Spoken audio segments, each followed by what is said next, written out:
falando isso, agora a gente pode falar um pouco das fases da Revolução Industrial, utilizando um pouco aquele quadro que tem no livro de vocês, né? Então nós vamos nos atentar principalmente para a primeira e a segunda fase da Revolução Industrial, geralmente essa terceira fase da Revolução Industrial aqui, e hoje já se fala em quarta Revolução Industrial, né? São estudados em geografia, geralmente, né? E aqui a gente vai falar um pouco sobre as características e buscando fazer um comparativo entre as diferentes fases da Revolução Industrial.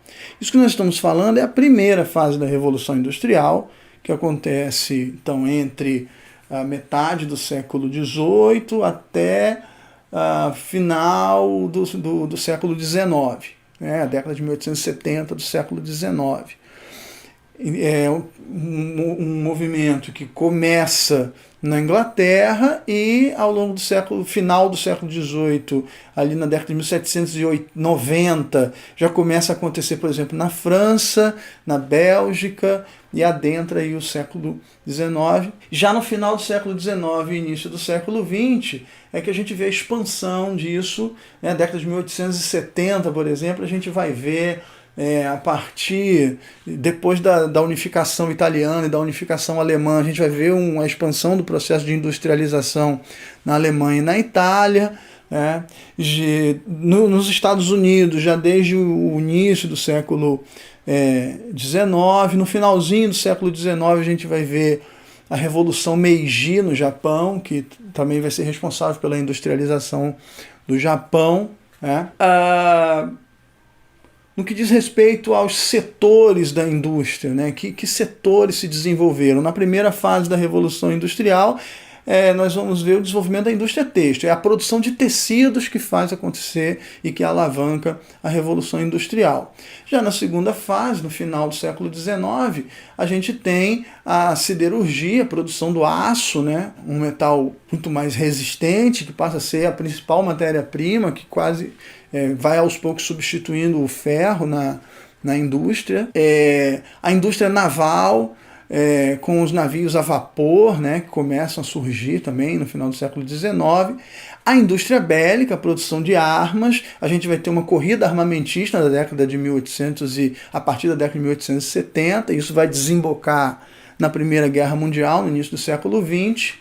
E já no início do século XX, a indústria automobilística começa a surgir nos primeiros anos do século XX, principalmente nos Estados Unidos, com o modelo fordista, que também vai ser falado em um outro momento aqui por nós. As características principais do capitalismo nesses dois momentos da Revolução Industrial, né?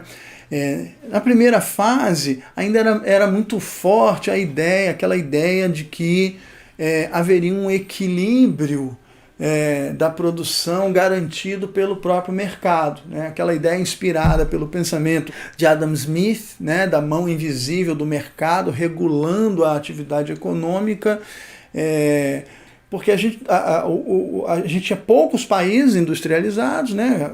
Inicialmente ali Inglaterra, depois França e Bélgica. Esses países eles conseguiam atender aos seus mercados, ou seja, eles tinham o seu mercado consumidor, eles tinham suas fontes de matéria-prima, de energia, então não havia ali uma concorrência que pudesse levar a algum desequilíbrio. Era uma concorrência que se mantinha dentro de algum equilíbrio. É chamado a fase do capitalismo concorrencial. Já na segunda fase, com a entrada da Alemanha, da Itália, você começa a ter uma disputa por mercado consumidor e por fontes de matéria-prima que vão acabar acelerando o processo que nós chamamos de imperialismo, né, que é a necessidade então dos países dominarem territórios para explorarem como fontes de matéria-prima ou como mercado consumidor quase que exclusivo, né? E aí esse equilíbrio ele começa a se romper. Isso nós estamos falando do final do século XIX, e essa vai ser uma das causas, ou talvez a principal causa da Primeira Guerra Mundial a partir de 1914. Nessa segunda fase, começa a acontecer o fenômeno do capitalismo concorrencial, da livre concorrência e etc., começa a dar lugar ao capitalismo monopolista.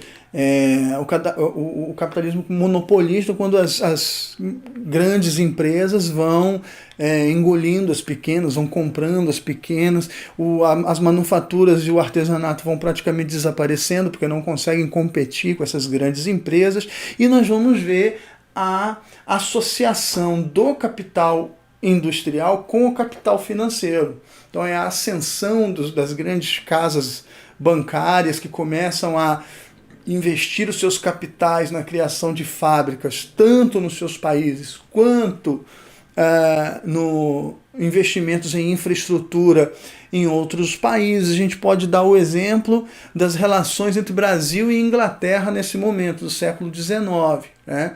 A Inglaterra os bancos ingleses passam a ser os principais credores das dívidas dos senhores de engenho, dos barões do café brasileiros, né? Eles que vão financiar investimentos em infraestrutura aqui, a construção das primeiras ferrovias no Brasil, portos, tudo isso foi feito com dinheiro tomado emprestado de bancos ingleses, principalmente, né? E esses empreendedores brasileiros que tomavam empréstimos dos bancos ingleses, sejam para aprimorar sua produção de café, seja para modernizar os seus engenhos de açúcar, né?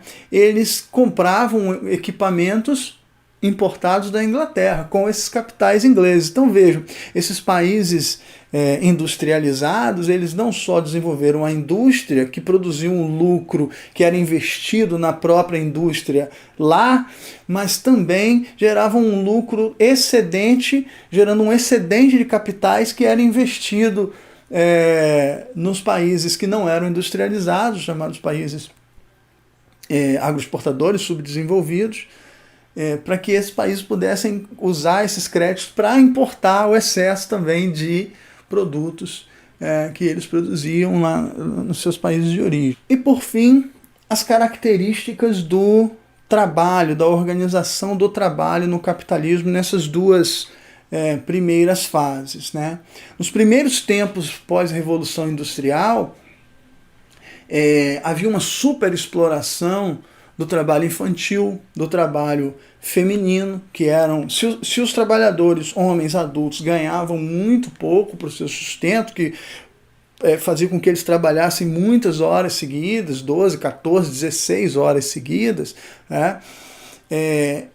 As crianças e as mulheres recebiam salários ainda menores, né? Então havia uma grande exploração do trabalho infantil e feminino, longas jornadas de trabalho, ambientes insalubres nas fábricas de tecido, por exemplo, a parte de tingir os tecidos, os trabalhadores tinham um contato direto com os produtos utilizados para o tingimento, a queima do carvão liberava, as máquinas liberavam muita fuligem, aquilo era respirado, então pelos trabalhadores são doenças respiratórias, você vai ter doenças como a tuberculose, que vão começar a exterminar boa parte dessa população de trabalhadores que moravam também junto às fábricas em vilas operárias em condições péssimas, né? Não havia nenhum tipo de direito trabalhista, até porque, como a gente viu falando sobre o modo de produção capitalista, né, a estrutura político-jurídica do capitalismo nessa fase é totalmente burguesa.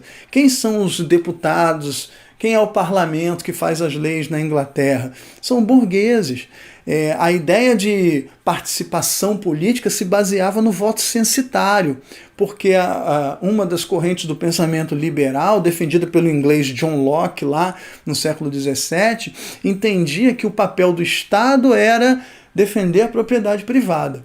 Logo, só pode ter direito à participação política nesse Estado quem tem propriedade privada, né? O proprietário.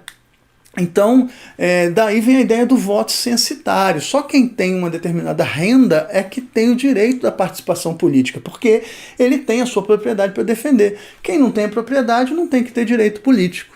Então os trabalhadores, como eles não tinham direitos políticos, eles não elegiam seus representantes, não havia leis que defendessem os trabalhadores. Já no século XIX, e final do século XIX, enfim, na segunda metade, né, você começa a ter uma mudança nesse sentido. Né? O movimento operário que se fortalece na metade, se a gente pegar a década de 1840, por ali, o movimento operário começa a avançar e no final do século XIX e início do século XX é que você começa a ver a conquista de alguns direitos trabalhistas. Né?